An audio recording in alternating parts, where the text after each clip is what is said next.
Hello guys, welcome back to my YouTube channel. ഞാനിപ്പോൾ നിൽക്കുന്ന Soochipara വാട്ടർഫാൾസിലാണ്. Board കണ്ടില്ലേ?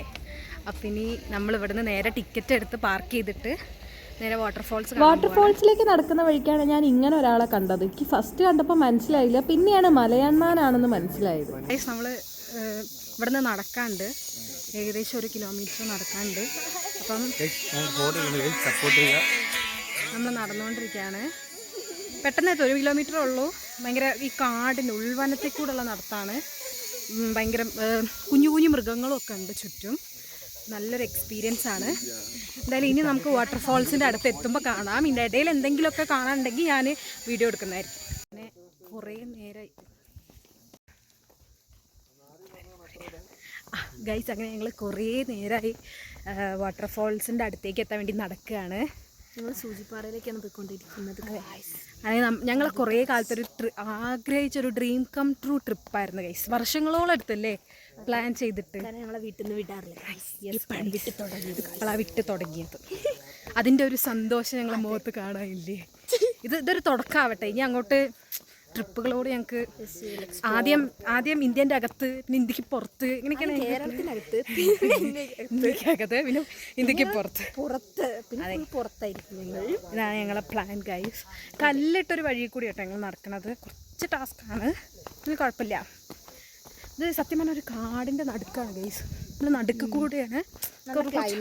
നല്ല ക്ലൈമറ്റ്, മഴയും ഇല്ല വെയിലും ഇല്ലാത്തൊരു ക്ലൈമറ്റ്. ഞങ്ങൾ ഇന്ന് ഇറങ്ങുന്ന സമയത്ത് നല്ല മഴയായിരുന്നു. അവിടെ ബുദ്ധിയുണ്ട്. പിന്നെ മഴ അങ്ങ് നിന്നു ഗൈസ്. അയ്യോ.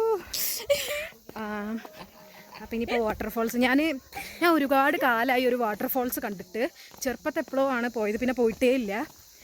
അപ്പോൾ നമുക്കത് കാണാം. തൃപ്പരപ്പ് വാട്ടർഫാൾസ് ശരി, തൃപ്പരപ്പ് വാട്ടർഫാൾസ് കണ്ടിട്ടുണ്ട്. അത് കഴിഞ്ഞിട്ട് പിന്നെ ഇപ്പോഴാണ് കാണാൻ പോണത്. ഓക്കേ, ഇനി സ്റ്റെപ്പാണ്. ഇപ്പോൾ സൗണ്ട് ഞങ്ങൾക്ക് കേൾക്കാൻ പറ്റും വാട്ടർഫാൾസിൻ്റെ. നമ്മൾ ഏകദേശം അവിടെ എത്തിയെന്നാണ് എനിക്ക് തോന്നുന്നത് കേട്ടോ. എനിക്ക് തോന്നുന്നു ഈ ഇറക്കം കൂടെ കഴിഞ്ഞാൽ എനിക്ക് തോന്നുന്നു നമ്മൾ എത്തിയെന്ന് കേട്ടോ. ഇവിടെ ഇപ്പോൾ ഞങ്ങൾ റെസ്റ്റ് എടുക്കാൻ വന്നാണ്. നടന്നേരം ഞങ്ങൾ ക്ഷീണിച്ചു ഗൈസ്. വേറൊരു പ്രത്യേകത, ഇനി അങ്ങോട്ട് ഇത്രയും നേരം കണ്ടോ, ഈ ഒരു കല്ലായിരുന്നു. ഇനി അങ്ങോട്ട് കണ്ടോ, ഉരുളങ്കല്ലാണ്. അപ്പം ഇനി അങ്ങോട്ട് ഉരുളങ്കല്ലിൻ്റെ പാതയായിരിക്കും കേട്ടോ. സീറ്റ് കണ്ടപ്പോൾ അവിടെ ഇരുന്നു ഗൈസ്. ഇനി എന്താ പ്ലാൻ? നേരെ പോണം വാട്ടർഫാൾസ് കാണാൻ. കാല് നനയ്ക്കും അമ്പലത്തിൽ. ഞങ്ങൾ കുളിക്കണില്ല, ഞങ്ങൾ ഡ്രസ്സ് ഒന്നും എടുത്തിട്ടില്ല. ഡ്രസ്സ് എടുക്കാറുണ്ട്, ബുദ്ധിമുട്ടും ഇല്ല. കോഴിക്കോട് വന്നവർക്ക് അങ്ങനെ കുളിക്കണം എന്നൊരു ആഗ്രഹമായിട്ട് വന്നോന്നല്ല. ഞങ്ങളിവിടെ ഇരിക്കുക, ഞാനേ വന്നിരിക്കുന്നു. വാട്ടർഫാൾസിന്റെ ഫ്രണ്ടിലെത്തി. വേനൽക്കാലം ആയതുകൊണ്ട് വലുതായിട്ടില്ല, വലിയ കുഴപ്പമില്ല. അത്യാവശ്യം ആൾക്കാരൊക്കെ ഉണ്ട്, ഒഴുക്കലുണ്ട്, എന്നാലും കുഴപ്പമില്ല. വാട്ടർഫാൾസിന്റെ തൊട്ടടുത്ത് ഇരിക്കുകയാണ്. നല്ല പാറലുണ്ട് അവിടുന്ന് വെള്ളത്തിൻ്റെ. ഞങ്ങൾ അത്യാവശ്യം കുറച്ച് ഫോട്ടോസൊക്കെ എടുത്തു. ഇനി ഞങ്ങൾ നേരെ അവിടുന്ന് ചൂരൽമലയിലേക്കാണ് പോണത്. അത് അവിടുത്തെ മറ്റേ ഉരുൾപൊട്ടിയ സ്ഥലങ്ങളൊക്കെ കാണണമെന്ന് ഞങ്ങൾ വലിയൊരു ആഗ്രഹമായിരുന്നു.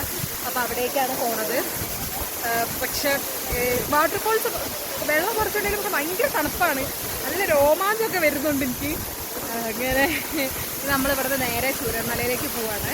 നല്ല കാറ്റ് നിങ്ങൾക്ക് കാണുമ്പോൾ തന്നെ മനസ്സിലാവും. ഇതാണ് ചൂരൽമല ടൗൺ. ഇവിടെയാണ് അന്ന് ഉരുൾപൊട്ടി വന്നത്. ഈ പാലമാണ് അന്ന് മിലിറ്ററിക്കാരുണ്ടാക്കിയ ബെയിലി പാലം. ഈ പാലത്തിന്റെ ഇവിടെ വരെ നമുക്ക് ആക്സസ് ചെയ്യാൻ പറ്റുള്ളൂ, ഇതിന്റെ അപ്പുറത്തേക്ക് കടത്തിവിടില്ല. ഈ കാണുന്ന ബിൽഡിംഗ് ആണ് ചൂരൽമല സ്കൂൾ. കഴിഞ്ഞ കൊല്ലം ജൂലൈ 30 ഉരുൾപൊട്ടിയത്. ഇപ്പൊ ഇത്രയായിട്ടും അവിടുത്തെ ആ ഒരു ഭീകരത നമുക്ക് ഇപ്പോഴും കാണാം. സ്ഥലത്തൂടെയൊക്കെ നടക്കുമ്പോൾ മനസ്സിനൊരു വിങ്ങലാണ്. ആ കാണുന്ന മലയിൽ നിന്നാണ് ഉരുൾപൊട്ടി വന്നതെന്നാണ് ഇവിടുത്തെ ഒരു ചേട്ടൻ പറഞ്ഞത്. ഉരുൾപൊട്ടൽ ഏറ്റവും കൂടുതൽ ബാധിച്ച മുണ്ടക്കയിലേക്ക് ആർക്കും പ്രവേശനമില്ല. അവിടെ ഇപ്പൊ ജനവാസവും ഇല്ല.